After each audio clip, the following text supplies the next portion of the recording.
Namaste students, हमेशा खुश रहो बिटिया. My name is JVN's Dr. Neeraj Holia, Faculty of Agriculture and Veterinary Science, Jayoti Vidyapeeth, Women's University, Jaipur. So today we are going to discuss a topic that is ecosystem, its productivity and decomposition. And the subject name is ecology and evolution. So let's start. So the productivity of ecosystem is divided into various parts, like the primary productivity. So the amount of biomass or organic matter produced per unit area over a time period by plants during photosynthesis is called the primary production. The primary production is expressed in terms of weight. So or energy. So then the gross primary productivity, what is it? So the rate of production of organic matter during photosynthesis is called gross primary productivity, GPP, of the ecosystem. Then net primary productivity, when respiration losses capital R is subtracted from GPP, that is gross primary productivity, we get net primary productivity. So the net primary productivity is available biomass for the consumption of the heterotrophs. So the gross primary productivity minus respiration is equal to net primary productivity.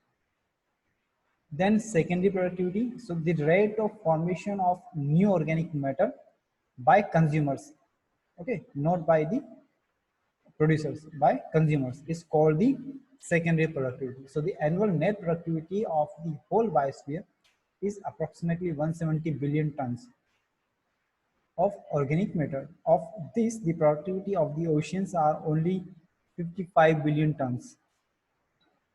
So what is decomposition? So decomposition is the conversion of complex organic matter into inorganic substances by decomposers is called decomposition.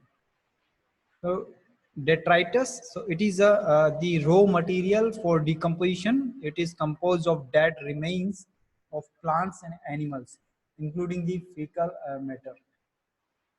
So steps of decomposition are fragmentation, leaching, catabolism, humidification, and mineralization. So what is fragmentation? So retrivores break down the detritus into smaller particles. This process is called the fragmentation. Earthworm is an example of detrivore.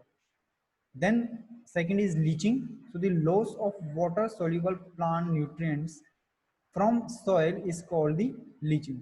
So during this process, water soluble inorganic nutrients go down into the soil horizon and get precipitated as unavailable salts. Then catabolism, so degradation of detritus into simpler organic substances by bacterial and fungal enzymes is called the catabolism. The next step is humification. So formation of humus is called the humification.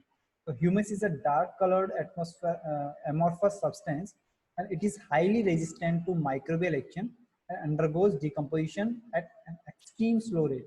So humus serves as a reservoir of the nutrients. Then finally, mineralization. So mineralization is a degradation of humus to release inorganic nutrients. It's called the mineralization. So we can say that decomposition is largely an oxygen requiring process, and this rate of the rate of decomposition is affected by chemical composition of the detritus and climatic factors.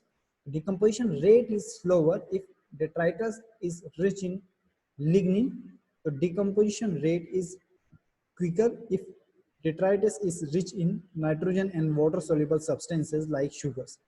Warm and moist environment favors the decomposition, but low temperature and the anaerobiosis inhibit the decomposition. So hope you are satisfied with this detailed session. If you have any query, please write in the comment box. I will resolve your query. And this session is powered by Digital Version 2, Jyoti Vidyapeeth, Women's University, Jaipur. Thank you.